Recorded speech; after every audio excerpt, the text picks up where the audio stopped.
welcome, and in this video we're going to be doing a review of the Rio Arc. Now the HomeKit market has been pretty much dominated by smart cameras. However, there is a break in that with the world's first electric heater. Now the Rio Arc comes in black with a curved glass front. It's got a 200 watt power and it'll provide coverage up to 24 square meters. It also connects via Wi-Fi and it works with HomeKit, Google Home and Alexa. Continue to watch this video to find out more.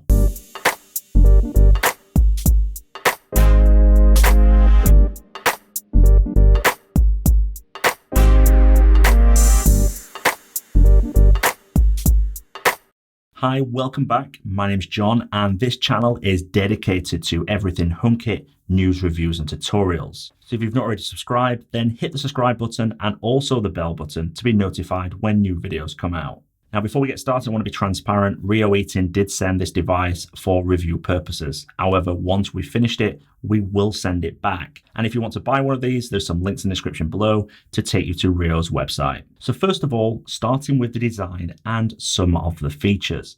Now, the Rio Arc comes with a sleek, slim, curved glass finish on the front, which will work in any modern home or office. In the top right lives the LCD display that gives you the current room temperature, Wi-Fi status, and target temperature. Although it's worth noting, this is not a touchscreen and it's simply view only. Whilst the front of the body is made of glass, the rest of the body is made of steel. And this is featured all the way around the device. Down the right side, you find the control buttons that can change the temperature up and down, along with the button to change between program and manual mode.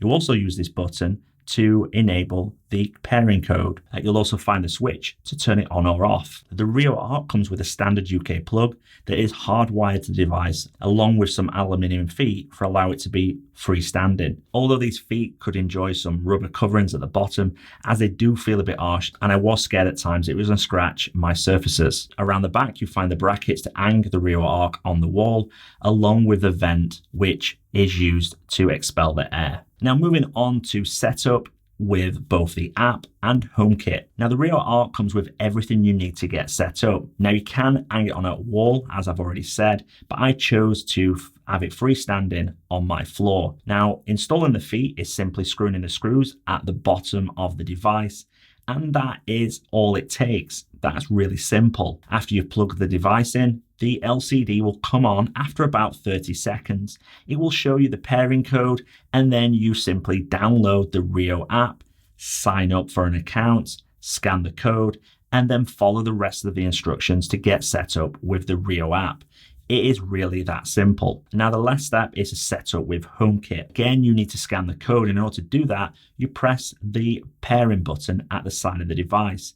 This needs to be held down for 5 seconds, and once you've done that, you then open the Home app, add accessory, scan the code, and follow the HomeKit setup instructions. That involves adding to a room. All in all, this took about 10 minutes to set up the device. This is from opening the box, putting on the feet, and installing the app, and then setting it up. This is one of the fastest and slickest setups, other than the circle view, which I've reviewed recently. Now moving on to the app, how it all works, HomeKit and performance. The Rio app is straightforward and laid out in 3 easy to understand tabs across the bottom of the app. It's worth mentioning that the app and Rio Arc Heater require an active internet connection. This is because the app requires access to the Rio servers to function, and without this, the app will not work, and neither will the program modes. The first tab gives you control over the Rio Arc Heater, but it also allows multi-room functionality. You have a simple slider to adjust the temperature, along with a readout of the current temperature and target temperature. The app features a heat icon, and if red informs you the heater is active, and if blue, it's off. Finally, you have a toggle to turn it to manual or program mode. When you're running the heater in program mode, you have additional options. You have the option to advance to the next program cycle, change the temperature mid-cycle, or extend the program by 1 hour increments up to a maximum of 4 hours. The second tab is where you find the program settings. To create a program, you tap the plus sign on the top right, and then you have the following options. You have the option to create a name, choose which heaters you want in the program, select which days of the week you want in the program, start and end time of the program, and the target temperature. Final tab, you'll find the parental lock, which allows you to turn it on or off. And this is useful if you have children around the house. You also find an option to add additional heaters, along with the options for help and support and to sign out of the app. Now moving on to HomeKit and how it all works. Now the Rio Arc will appear in the Home app in exactly the same way as say a Tadu or any other thermostat. You can activate the Rio Arc by pressing the tile, but to get more advanced controls, you have to long press on the tile and go into the options.